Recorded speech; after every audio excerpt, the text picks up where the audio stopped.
Umar ibn al-Khattab radhiyallahu anhu pernah berkata, "Lau anna li tila'ul ardi dhahaban laftadaitu min adzabillah qabla an arah." Sekiranya aku memiliki emas sebesar bumi, akan aku jadikan untuk menebus diriku dari azab Allah sebelum aku melihatnya.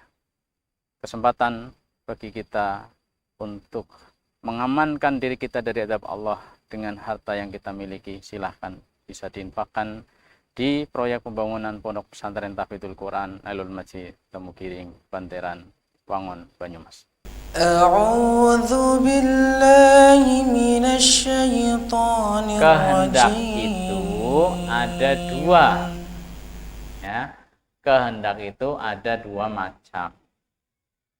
Pertama adalah kehendak kauniyah qadariyah. Yang kedua adalah kehendak syar'iyah. Kehendak syar'iyah.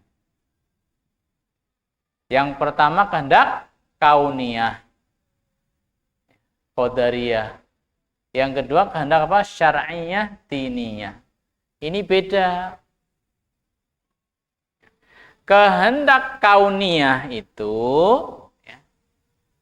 yang pasti terjadi, meskipun tidak diridhoi.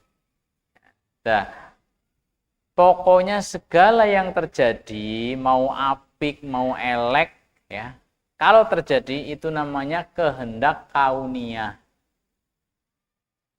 Dah. Semua yang terjadi kehendak kauniyah. Kemudian kehendak diniyah syariah itu apa? Semua yang diridhoi. Allah mau, ya, diridhoi oleh Allah. Tapi kadang terjadi, kadang tidak. Nah, itu namanya kehendak iradah syar'iyah diniyah.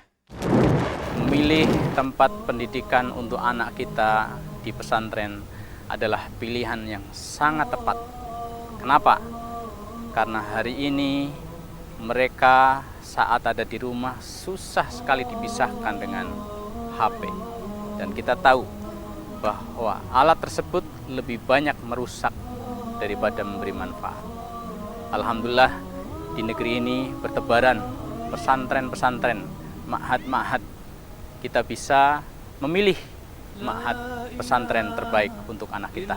Di tempat ini ada Pondok Pesantren Tahfidzul Quran Nailul Majid Temugiring, Desa Banteran, Kecamatan Wangon, Kabupaten Banyumas. Insya Allah akan mendidik putra-putri negeri ini agar hafidz Quran.